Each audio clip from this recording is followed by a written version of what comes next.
Sur les réseaux sociaux, nos vies défilent et tout y est toujours beau. Des vacances idylliques sur une plage de rêve, des souvenirs de famille bien évidemment parfaits, du caviar et des articles de luxe sur les pistes de ski comme si c'était la chose la plus normale au monde. À nos anniversaires, filmés sous tous les angles, tout le monde est forcément heureux. Des photos, nous en prenons par milliards.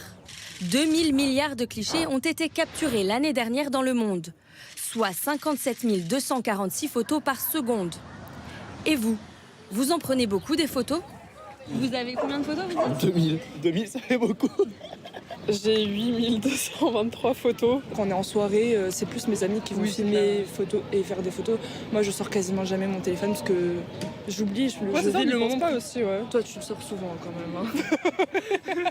Ce magnolia en fleurs va rejoindre la galerie des 6000 photos et vidéos de Jade. Mais l'a-t-elle vraiment admirée? Quand on regarde l'arbre, on se dit « Oh, c'est trop beau !» Et ma première chose, ce qu'on pense à faire en premier, c'est vraiment prendre en photo l'arbre, histoire d'immortaliser le moment. Moi, j'ai plus tendance à vivre ce que je vois à travers l'écran plutôt que le vivre directement dans la façon dont moi je peux le regarder. C'est quelque chose que j'essaye de corriger, mais bon, là c'est compliqué. Ça tient plus du réflexe aujourd'hui. Un réflexe comme un écran entre nous et la réalité. Sur cette photo, le basketteur LeBron James s'apprête à marquer le panier qui le fera entrer dans l'histoire comme le meilleur marqueur de tous les temps de la NBA. Mais les spectateurs ne le regardent pas vraiment. Et puis il y a ce cliché parfait, celui d'un moment unique, le voyage d'une vie dans la ville de l'amour.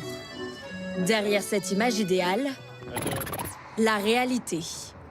Peu de place pour ces coulisses parmi les 300 000 photos postées chaque jour sur Instagram. Pour ces touristes, valises encore à la main, les premiers selfies sont déjà prêts à être publiés. Toujours sympa de voir la Tour Eiffel, c'est un incontournable. Et pour les réseaux sociaux, ça passe toujours bien de dire qu'on était à Paris et qu'on a vu la Tour Eiffel.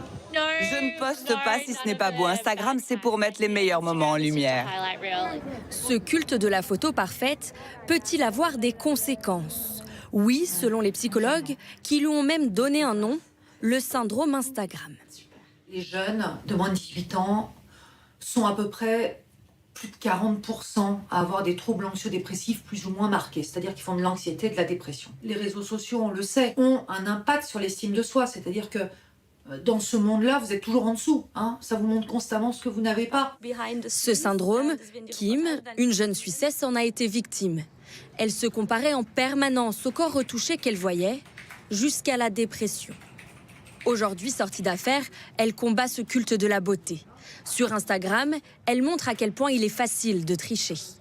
Ici, 2 clics ont suffi pour passer de la photo de droite à celle de gauche. Je fais aussi des photos avec filtre et sans filtre. Je montre les effets des applis de retouche, ce qu'elles peuvent faire. Elles sont très performantes. Et la triche peut aller encore plus loin en trafiquant le décor. En quelques clics, une salle de bain banale devient luxueuse.